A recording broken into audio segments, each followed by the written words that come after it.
అదే RTV app వార్తల్ని క్షణాల్లో చదివే అవకాశం ఉంటుంది. ఒక న్యూస్ పేపర్, ఒక టెలివిజన్ ఛానల్ మీ చేతుల్లో ఎప్పుడూ ఉంటాయి. రైతులపై పెట్టిన అక్రమ కేసులు ఎత్తివేయాలి. నల్ల చట్టాలను రద్దు చేస్తున్నట్టు ప్రకటిస్తూ ఇచ్చిన హామీలు నరేంద్ర మోడీ అమలు చేయాలి. కానీ ఆ రైతుల మీద ఇలా ప్రభుత్వం దమనకాండ సృష్టిస్తోంది. గతంలో 750 మంది చచ్చిపోతే ఇవాళ మన ప్రభుత్వ కాల్పుల్లో రైతు చనిపోయింది. ఇవాళ మేక్ ఇన్ ఇండియా పేరుతో అధికారంలోకి వచ్చిన ప్రధానమంత్రి మేక్ ఇన్ ఇండియా ఎక్కడుందో మాకు తెలియదు కానీ మేకుల ఇండియాగా మార్చేస్తారు. రైతులు రాకుండా రాజధాని రోడ్లన్నీ మేకులు కొడతాం. మేము అడుగుతా ఉన్నాం, నువ్వు మేకులు కొట్టినా, రాళ్లు కొట్టినా, రప్పలు కొట్టినా బాష్ట్రవాయి గోళాలు ప్రవేశించిన ఈ పోరాటం ఆగదు. ఇది ఎప్పుడు ఆగుద్దంటే నువ్వు ఇచ్చినటువంటి హామీని అమలుపరచమని ఇవాళ ప్రభుత్వాన్ని, ప్రధానమంత్రిని, కేంద్ర ప్రభుత్వాన్ని డిమాండ్ చేస్తా ఉన్నాం.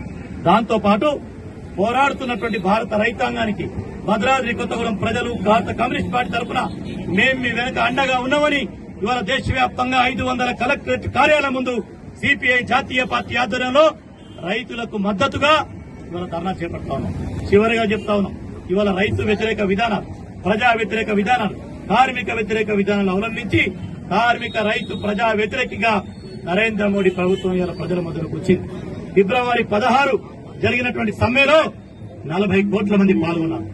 కాబట్టి ఇక జనం ఎట్లా నా కోట్లేరని జనం సమస్యలు పెట్టి ప్రజల మధ్య భావోద్రేకం రెచ్చగొడుతూ మతం, కులం పేరుతో బతకాలని మళ్లీ చూస్తా ఉన్నాడు. అందుకే ప్రజల్ని పారా ఉంచాలని హెచ్చరిస్తా ఉన్నాం. మనందరం సమైక్య భారతావనిని కాపాడుకుందాం, ప్రజాస్వామికమైన దేశాన్ని కాపాడుకుందాం, ప్రజల సమస్యల కోసం పోరాడదామని తెలియజేస్తూ భారత రైతాంగం సాగిస్తున్నటువంటి పోరాటం న్యాయమైంది. వాళ్ళ మీద కేసులు ఎత్తివేయాలి, రైతులకు రుణమాఫీ చేయాలి. అదేవిధంగా ఏదైతే కనీస మద్దతు ధర ఎంఎస్పీని ప్రకటించాలి. లేని ఎడల 2024 ఎన్నికల్లో ఈ రైతాంగం నరేంద్ర మోడీ ప్రభుత్వాన్ని బొందబెడుతుంది. కానీ హెచ్చరిస్తూ ఈ ధర్నాన్ని కొనసాగిస్తాము. మరిన్ని వీడియోస్ కోసం ఛానల్ ని సబ్స్క్రైబ్ చేయండి. లేటెస్ట్ అప్డేట్స్ కోసం వాట్సాప్ ఛానల్ ని ఫాలో చేయండి. అండ్ లింక్ డిస్క్రిప్షన్ లో ఉంది.